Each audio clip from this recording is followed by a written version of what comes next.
So I'm here in the comic book room, rebagging and boarding some comics from my collection. And as I was doing this, I realized a couple of things. That I pretty much have 99% of this entire run.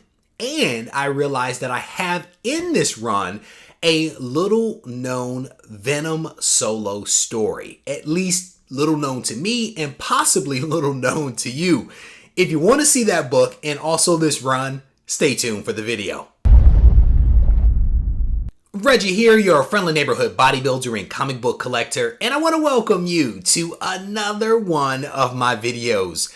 In this video, I am going to share with you a run that has essentially been assembled on purpose and kind of sort of by happenstance. Many of these books that are actually in the run are books that I've picked up over time. Some of them go back to my childhood, and some of them were purposefully picked up recently to complete the run. And I actually have one book that I am short of. Is the very last book in the run, and I actually ordered it this morning, and fingers crossed it will arrive in a couple of days and I will officially have completed my run of Amazing Spider-Man annuals. And so those are the books that I'm actually going to be showing you, including that Venom solo story that I mentioned in the intro. The very first book that I want to share with you is this one right here. It is Amazing Spider-Man Annual number 1, the first appearance of the Sinister Six, and I believe the second appearance of Mysterio. This is a pretty cool book that I had a chance to pick up not that long ago, and it's definitely a lower grade book. There's some tape on the spine. There's definitely some wear and dirt on the cover here, but it is an awesome book to have in my collection because I am such an Amazing Spider-Man fan, and I also dig the Sinister Six, so can't go wrong with that one. Next up is issue number 2, gorgeous yellow cover. I think I picked this up from Reese's Rare Comics not that long ago. The book is a little lower grade, definitely some staining, some wear on the cover, but still an awesome book nevertheless. And I should also mention that many of these books, these are king size annual. These are really, really long books, really big books, and many of them are also square bound. And so that's one thing I want to point out is that as you look at these books, some of them actually look like the spines have been flattened, but they haven't. It's actually just a miswrap in most cases. Almost every single one of these books has a 90-degree angle spine, which is fantastic for these. Here is Amazing Spider-Man annual number 3. Again, another low-grade copy of this book, but an awesome one. I actually picked this one up at that underground comic shop that I went to in San Mateo a couple of months ago. It was one of the books that they had up on the wall. As soon as I saw it, I grabbed it because I knew that that one was going home with me. Next up, this is one of the books that I just mentioned that has a slightly bad wrap, but still is a 90-degree angle square bound. This is King Size Annual number 4. This is actually the third appearance of Mysterio. And for a black cover book of its age, it's not in terrible shape. Not fantastic shape, but not terrible. Here is King Size Annual number 5. This is actually the first appearance of Richard and May Parker, Peter Parker's parents. Cool book right there. Here is King Size Annual number 6 and a little bit of that Sinister Six action all over again. Here is issue number 7. And I have a thing for the Vulture. I definitely dig this character. Old guy, but is just feisty and gives Peter the fits. Here is King Size Annual number 8, and again another book that has a miswrap that looks like the spine has been flattened, but it's not a crushed spine, but it is a poor wrap on that one. And that book clearly has been stacked under other books because there's also an indentation at the spine as well. But thankfully, it didn't press the staples through the cover, which is the case with so many square bound books when that happens. This next one, King Size Annual number 9, love this cover. There is something about seeing the Green Goblin on his glider against a blue sky that just speaks to me. And this type of cover, we've seen it consistently across Amazing Spider-Man all the way through the present day. It is just a classic look, in my opinion, for Green Goblin and Spidey to battle. Next up, King Size Annual number 10, first appearance of the Human Fly. Cool book. Here's another dark / black cover, and I should also notice or mention that a couple of these books are actually newsstand, and which is really, really cool. Here is issue number 11, a newsstand copy of this one. And then this next one, number 12, King Size 12, this actually reminds me of another book that has actually been in my collection for quite some time, Amazing Spider-Man 119. It's the same type of cover, Spidey and the Hulk kind of battling on a mountaintop, and I think there's like some tanks in the distance or something like that. Just a book that cover reminds me of. Here is King Size Annual number 13. Little, was it Doc Ock? Yeah, Doc Ock on the cover there.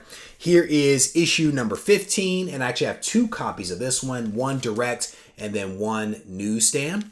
And I think, I want to say this newsstand was actually, I think I purchased this one from a subscriber. I think that's how I was able to get that one. Here is issue number 14, a little Victor Von Doom action and some Doctor Strange going on.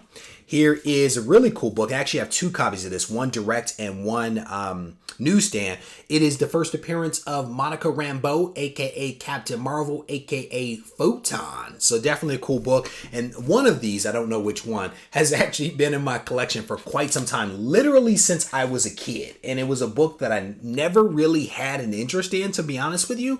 But now, as of late, is starting to become an important book for the collection. Here is issue number 17, gorgeous yellow cover, and it's a classic Spidey pose from like back in the Silver Age, that pose right there. Here is issue number 18. I actually have 2 copies of this one as well. I don't think there's anything notable about this other than the Scorpion is the man. Nope, I lied. I have 3 copies.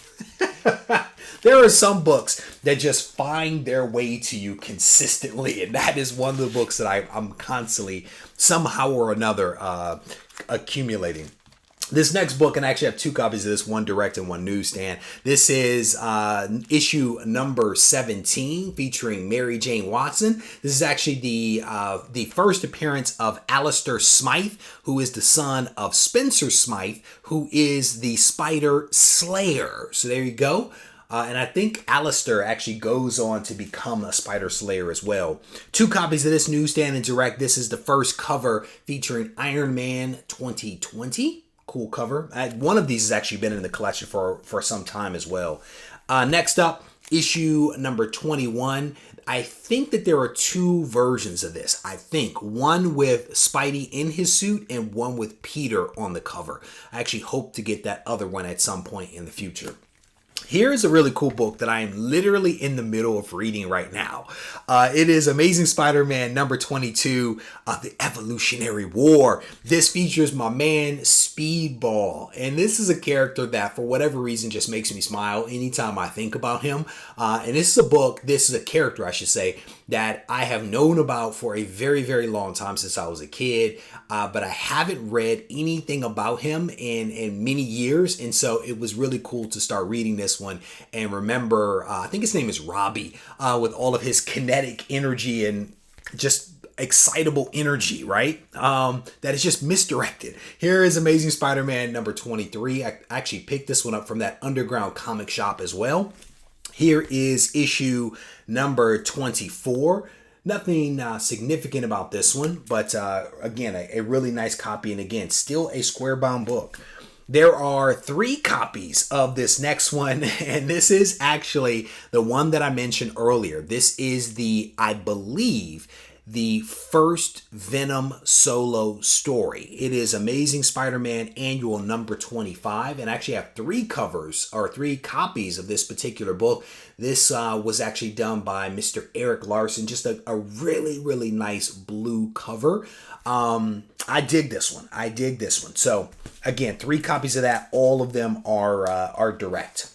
Next up is there's a little bit of confusion for me around this book, because what caught my attention is that this one says, and this is issue number 26, plus a Venom solo tale, right? And so I wanted to make sure that this actually wasn't the solo story. The first one, I think it was the last one that I showed. However, this one contains a solo story about Venom as well. And this one is also, again, a little confusing because it says this is the first time that Venom and Eddie meet, and I'm not sure whether it's a flashback or not because I haven't read this one, but the issue number 25 in this particular book, Venom and Eddie were already together. And so this one was a little confusing when I looked it up in Key Collector app, so I want to dig into it a little bit more just so I can be clear myself. But the very last book that I'm actually going to show you is a first appearance of a guy I've never heard of before. It is the first appearance of Annex. And